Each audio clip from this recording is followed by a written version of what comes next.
Stefano, at the start of the season you told us you had one goal. I want to be world champions. This is the goal. In Estoril you achieved that goal by becoming world champion. How did that feel?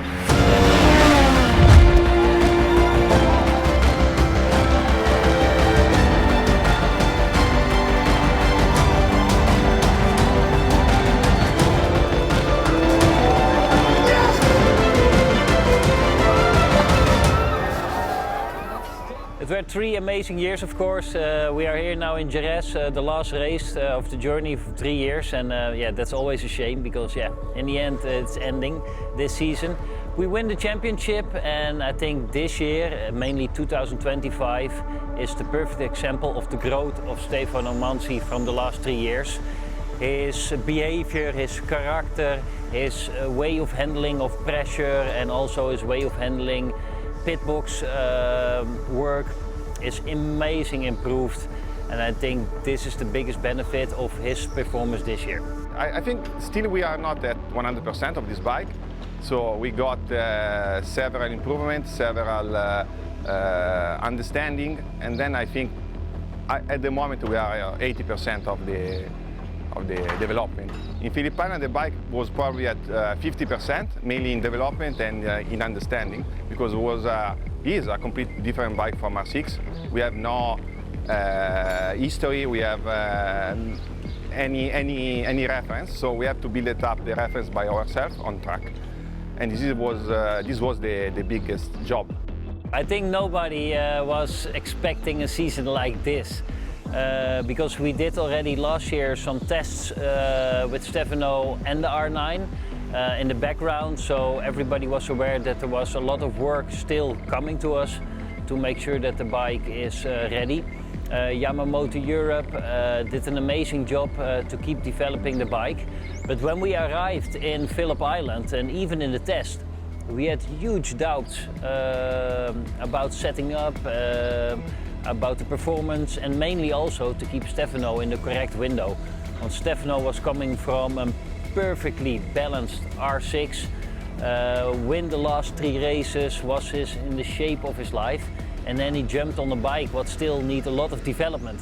So that was mainly also a mentally bridge what we need to bridge, and the bike. Yes, during the season I have like a strong points lead, but sometimes was so strong that I throw away because I have 2-0, one in Most and one in Misano. Oh, Manzi! Stefano Manzi, your championship leader! Oh, it's Manzi! Stefano Manzi from the race lead, race 2! That remind me that you need to be there with the mind, with mindset, and stay focused on the riding, because yes, you have the lead, but you need to continue to stay on top. And to win the championship also you need to be on top every weekend, every time you need to be there.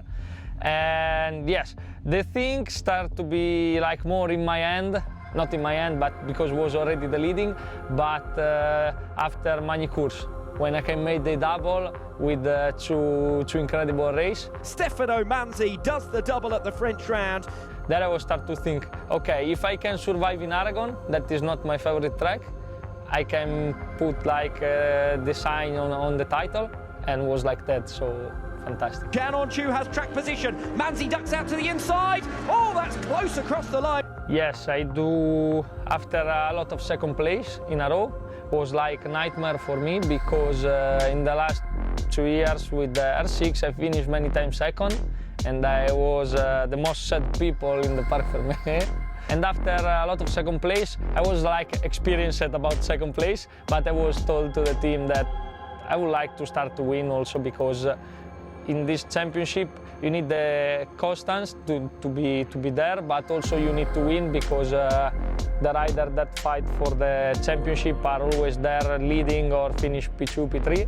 So also if you want to gain points, you need also the win. At some point we have a turning point in Cremona that I start with the double. It is going to be a Supersport double for Stefano Manzi in Cremona. And yeah, from that moment was like, okay, now also we can win. Every people know that in the mid-season I signed the contract, I will be step up. But you start to talk about the contract and everything early in the season. I start to talk early in the season. So you know it's the last one. but you know, early in the season, so you know you have to do well because you have no more chance.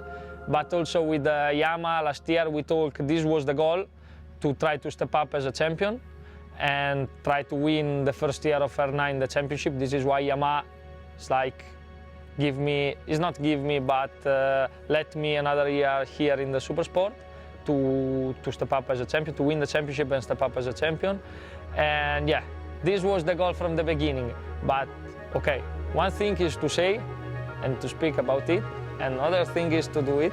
But in the end, we do both. We speak and we do so.